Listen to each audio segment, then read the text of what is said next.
You know, I think people a long time ago made up their minds about the emails. I think that's factored into what people think, and now they're choosing a president.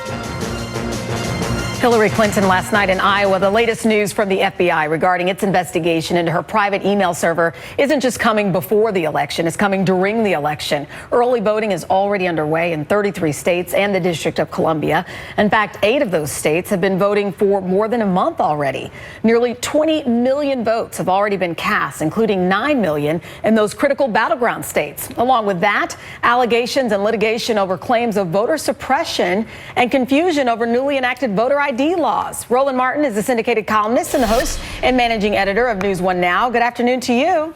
Glad to see you. Before I get to early voting, what do you make of this announcement from the FBI, and then how do you expect this to play out?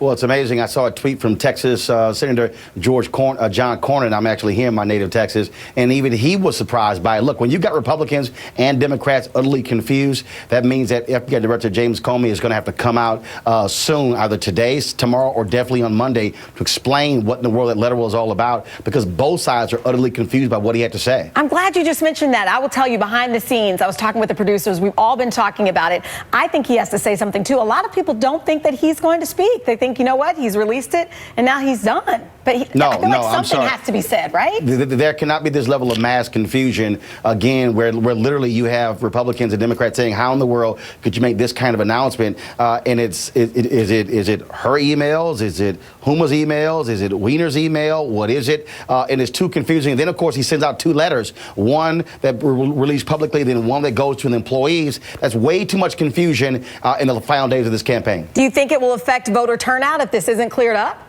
No, I don't think it's going to affect voter turnout, because voter turnout is already high. In fact, what it's going to do is actually raise the anxiety levels. You see the ABC tracking poll where they had her up 12 points, Hillary Clinton, a week ago. Now that has shrunk by down to 4, actually now down to 2. And so Republicans, their enthusiasm is back up. Democrats are also probably going to have a lot of angst. Keep in mind, Comey was a leftover from the Bush administration. And so many Democrats did not like the fact that President Obama reappointed him, kept him on as FBI director. And so bottom line is you're going to have a significant amount of intensity going on these final 11 days. This is where Hillary Clinton's ground game is critically important, being able to drive those voters out. And so based upon what I'm seeing today in Texas, what I saw yesterday in North Carolina, what I will see next week in Ohio, when I'm there, I think you're going to see lots of folks going out. This is going to be a very close election. Every vote will certainly count. I want to get into this voting issue in just a moment, but really quickly, you heard Hillary Clinton say essentially this is already baked in this email question.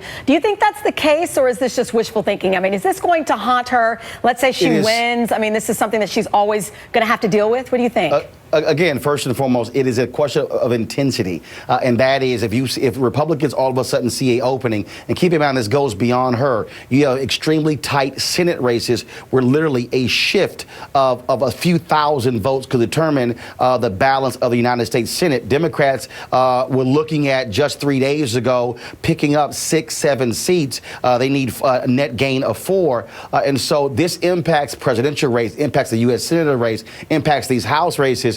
And so I agree with her. It is baked in. But remember, there's a difference between somebody saying, I think this is the case, and now I'm going to actually vote, versus I wasn't going to vote beforehand. This is, again, intensity, intensity, intensity. I've been saying this for the past 2 months. That's what's going to drive this campaign. The intensity of Trump voters, the intensity of Hillary Clinton voters. Will they come out en masse? That's the key.